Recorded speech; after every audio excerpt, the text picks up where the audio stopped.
Njalo bafowethu. Hey. Ngizofaka isixwayiso la bafowethu. Angazi noma ngizothi isixwayiso noma yini. Yebhenki lase Capitec. Njengoba ngihamba nje umoya wami awumuhle hle. Ngendaba yebhenki. Bafethu, sekune fraud eyenzekayo la. Iqale kimi njengoba ungibona ngiphethe le envelope le. Kufanele ngiyozama ukuthi ngenze i-case number ne-affidavit. So lana bengiyisebenzela nje ngifake lama earphone yami endlebeni. Ngathi kusuka ngithi ngibona ifoni ngiyibekile phansi, ifoni engiyisebenzisayo ke Samsung. iSamsung. Ngayibona ithi update, Android update. Yayibona leyo Android update. Manje mayithi Android update, ngingayinaki ke mina ngoba phela idatha likhona yabo. Ngayinaki ngoba idatha likhona. Ithe isuka lapho. Mangithi ngiyayithinta ke sengifuna ukwenza ezami izinto kuyo. Yabo, sengifuna ukwenza ezami izinto kuyo. Ifoni yavele yafreeza nje angenza lutho. Isiyashisa ke ngaleso sikhathi. Hayi, ngingayinaki ukuthi siyashisa. Ngivele ngibona ukuthi ngoba ingenzi lutho ngayicisha. Ngayicisha. Ukuthi mangiqeda ukuyicisha yayise inginika i-option nje ukuthi okay angiqhubeke ngidlala ingoma. Ngavula ngathi anginakile mina.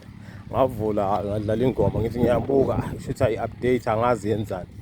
Hayibo, yabuya yaba blank ifoni, yavele into ethi Android updating. Ayibo, iyaqala manje lento yangidla ukuthi lama update kanti sekwenze njani ngawo. Yabo, bakusuka lapho ke hayi kuvele into i-screen sakho Capitec ayithatsheka ayenzeki lutho. Kuvele i-screen sakho Capitec. Maye vele i-screen sakho Capitec. Hayi, ithi yona ngifaka iphini ka Capitec. Ngithi mina kwenzeka kanjani i-app ivule ubani lana yabona leyo nto. Ivule ubani i-app la ngoba vele akaze ngiyithinte nje namuhla. Ngivele nganaki. Ngithi ngiyayikhanseleki lento. Ngiqale phansi ngiyicishe futhi. Ngoba bebe ngifuna iphini ngaleso sikhathi yabo. Iphini. Shothi babona ukuthi iphini ayikho. Akayilethi. Kuthe mase ngiyivula futhi mangiyicima iya-restarteka, ayicimi complete. Ithi restart ke mhlawumbe uma wayazi le Samsung yamanje uma uthinta ama-button amabili. Because ikunika leyo option kuphela. Hayi, suka lapho ke yimi lo ngiyayivula. Mase ngiyivula ivele ishintshe manje ufuna iphini. Ivele lesi screen lesi sa Capitec ithi yana faka iphini yakho ovula ngayo ifoni. Ngibe nokuthi mhlawumbe ifoni yami isangene. Ngifake iphini yami engivula ngayo ifoni enama digit awu-8. Yabo. Hayi awase Capitec. Ayivuleke. Ngithi mina hayi kushuthi i-right. Hayi. Seqeda ukuvuleka nje buyivaleke futhi ibe blank ke manje futhi ingasasebenzi. Kunayo imihlobo. Uvele lo Android updating ukuthi Android updating kathi yini ngoba le phone iseyintsha i-update i-Android kanjani. Seyisuka lapho ke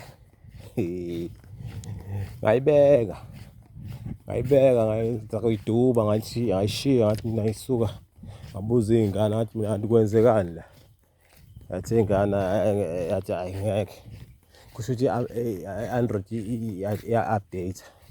Hayi nami ngibe nako ukuthi kusho ukuthi sezizokhipha kakhulu ngoba phela iyashelela le phone ku-internet. Kusho ukuthi izoshelela kakhulu mhlambe makuthi ngempela iya-update. Ngoba ngithe ngigcine kuyibona kade yila ko 11%.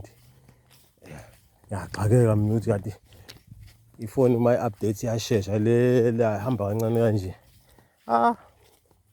Ngithe ngibuya kuyo ifoni iyashisa la ngiyibeke khona. Ngithe ngiphakamisa i-screen isiveze nayi lento leyo i-face recognition. For sure vele mayiveze leyo nto wayiphakamisa ifoni vele uzoshutheka nje, you like it or not, because bayazi vele ukuthi ngibuka khona ngilungisa indaba yefoni. Hhayi ngashutheka bafana, yavele yashutha yabuya yayicima. Ngithe sengibuyelwe ingqondo yokukhipha i-sim card le nedatha, kwathola ukuthi sengilate, yabo, kwathola sengilate. Avele konke lokwenzeka njalo angazi, yabo, angazi ukuthi kwenzekani. Ngitshela ukuthi mina iya-update ifoni njengoba enza amafoni esimanje, ngoba vele idatha vele ikhona, yabo. Sekusuka lapho-ke mfethu sengiyikhiphile, hhayi angena emotweni ngithi hayi no, angiye esipani ngoba bengisaselunchini. Mangithi nginje endleleni mina yazi uCapitec uyasebenza ngekhadi elingenayo i-internet, as long nje linelokhuzana lidonsa ngaba uVodacom ngaba iyiphi ilokhuzana i-network.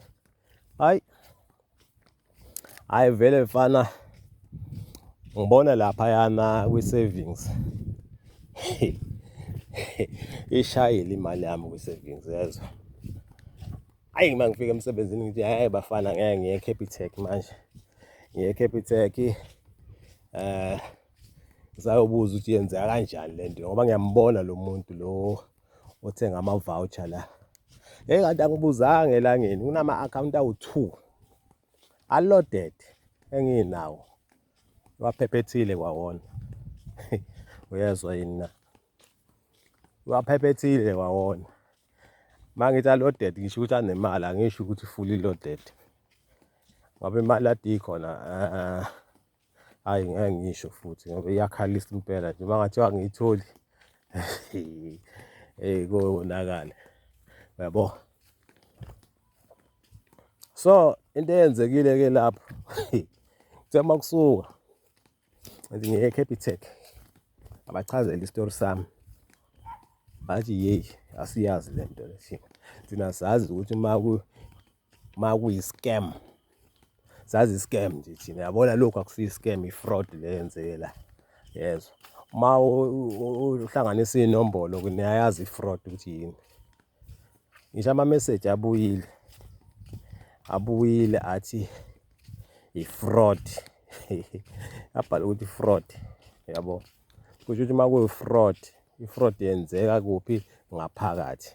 Angithi uyayibona leyo nto. I-scam senziwa noma ubani ngaphandle, because lana akekho umuntu ongisendela ilinki, akekho futhi umuntu oke walokhuza okwangifonela. Ever since nje mina vele iy'namba nje zelokhuzane, lezi y'namba lezi engayitholi kahle o-21 ini angiyibambi impela.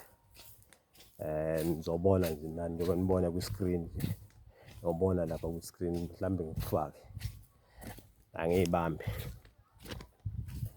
So kwenzeka-ke lokho, sekusuka lapho-ke hhayi kwabonakala inkulu indaba, yabo. Hhayi bangixhumanisa nabale phezulu njengoba sekudinga kuthiwa ngivule i-case number ilandelelwe-ke le nto le bafethu.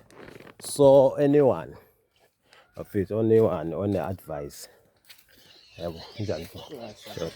Anyone one-advice bafethu ukuthi ngiyihandlishe kanjani le nto, because lona ophezulu uthi imali uyayazi ukuthi bayisendela kuphi, uyayibona ukuthi ibheke kuphi. Enye kuthengwa ama-voucher and le mali ibheke enkampanini enkulu, uyezwa. Awungasesiye ebhenki kodwa nayo isebenza ngey'ndaba zemshwarensi, yabo. So kuthiwa i-fraud, inalo igama, balitholile igama futhi, yabo. So ukuthi ubrekhe kanjani in kwi-system asazi, yabo, bafo, sure. ukuthi ubreake kanjani kwi-system asazi ukuthi ubreake kanjani kwi-system because ungenile. Yabona i-face recognition ngeke yenze ukuthi ama-account yonke ahambe because lama account lawa la njebo 3 anama different account number. So uyabona ukuthi lo muntu usho ukuthi umuntu behleli ne-computer ngaphakathi e-operator. Shuthi angazi sothi cyber attack noma sothini. Madoda ayinhle lento eyenzekile, ngakho nje lento ngiyichaza kanje. Mhlambe noma ubani obona leso simo noma sike samvelela anginike i-advice, yabo, ukuthi ngenze njani ngoba kusasa nje ngiyavuka ngiyovula icala banginikile indaba yelokhuzana. Ikhona icala bona balivulile ngaphakathi i-case yabo, case number yabo, kodwa nami ngisafuna ngivule icala. Sengivulela lo muntu lo owenze lo mkhuba lo, uyabo. So ngoba sengivulela yena, yabo, so bafethu ngiyawokha la ilanga beli isemba kwami ngibuye emsebenzini, yabo. So ngithe angihambe ngalezi indlela lezi ukuze ngizokwazi ukukhuluma manje mangihamba ngalezi esimple hlangana nabantu kakhulu ngapha, yabo.